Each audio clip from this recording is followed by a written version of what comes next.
हे बघा, आपण काल पेरिस्कोप ही कन्सेप्ट पाहिली होती, बरोबर आहे. पेरिस्कोप ही कन्सेप्ट पाहिली होती आणि काल पेरिस्कोप ही कन्सेप्ट पाहिली होती आणि प्रत्येकाला मी सांगितलं होतं की पेरिस्कोप घरून तयार करून आणा, बरोबर आहे. तर या दोघींनी पेरिस्कोप तयार करून आणलेला आहे. तुझं नाव सांग. वेदिका भालेराव आणि संस्कृती चव्हाण या दोघींनी पेरिस्कोप तयार करून आणलेला आहे. बघा, काल मी सांगितलं होतं पेरिस्कोप कसं असतं. फॉर एक्झाम्पल इथे ट्री आहे, ओके, झाड आहे. या झाडालाच, या ट्रीलाच मी काय म्हणणार आहे, ऑब्जेक्ट म्हणणार आहे, बरोबर आहे. या ऑब्जेक्टवर लाईट रेज जर पडले तर ते लाईट रेज या ऑब्जेक्टवर काय होणार आहे, इकडे ट्रॅव्हल होणार आहे स्ट्रेट लाईन मध्ये, बरोबर आहे. कारण light propagate in a straight line हे आपल्याला माहिती आहे. रेक्टिलिनियर प्रोपोगेशन ऑफ लाईट आपण पाहिलं ना. लाईट कशी प्रोपोगेट होते, इन अ स्ट्रेट लाईन. बघा, लाईट रेज स्ट्रेट लाईन वर इकडे प्रोपोगेट झालेले आहे. इथे एक मी मिरर ठेवलेला आहे, इन्क्लाइन्ड मिरर. किती डिग्री इन्क्लाइन केलेला आहे, 45 डिग्री. M1 हा मिरर सांगतो प्लेन मिरर आहे. कोणता मिरर आहे,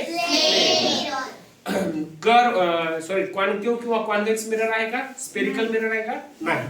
त्यानंतर हा प्लेन मिरर, लाईट रेज यावर पडतील, इथून पुन्हा लाईट रेज काय होतील, रिफ्लेक्ट होतील. ओके, आपण reflection of light he concept पाहिलेली आहे.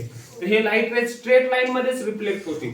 पुन्हा ते लाईट रेज कशावर पडतील, सेकंड मिरर वर. M2 म्हणजे हा सेकंड मिरर आहे, प्लेन मिररच आहे, 45 डिग्री अँगल मध्ये टिल्ट केलेला आहे, आपण असा ठेवलेला आहे.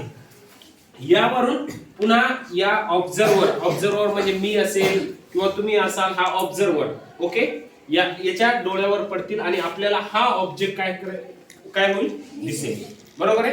हा ऑब्जेक्ट असा डायरेक्टली जर हा पेरिस्कोप नसेल आणि मी पाहिला तर दिसेल का, हा नाही. कारण इथे काय आहे, ऑब्स्टॅकल म्हणजे अडथळा आहे. अडथळा कशाचा आहे, हाय वॉल, एक उंच वॉल आहे, तिचा अडथळा असल्यामुळे हा ऑब्जेक्ट जर पेरिस्कोप नसेल तर दिसेल का, मला दिसणार नाही.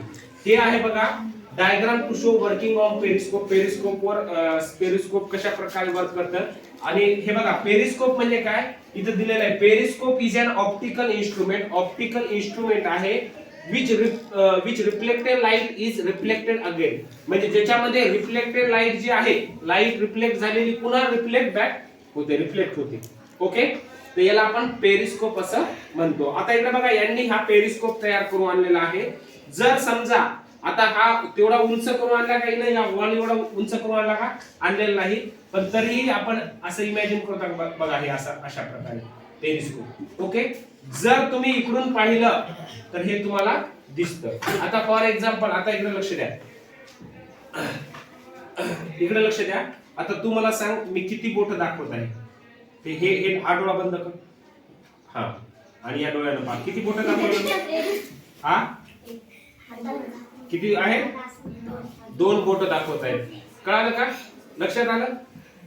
तिने हा डोळा बंद केला होता तरी तिला दिसले ना, कळालं का. ही आहे वर्किंग ऑफ पेरिस्कोपची वर्किंग. आता इकडे लक्ष द्या, हा कुठे यूज करतात.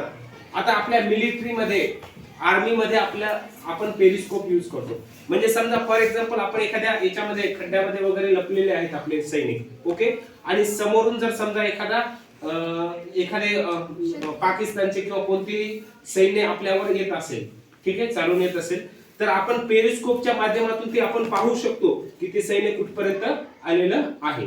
हे आहे पेरिस्कोपचं ऍप्लिकेशन. ओके, वेगवेगळ्या ठिकाणी आपण अशा प्रकारे हा पेरिस्कोप यूज करत असतो. समजलं का, कन्सेप्ट समजली, ठीक आहे, थँक्यू.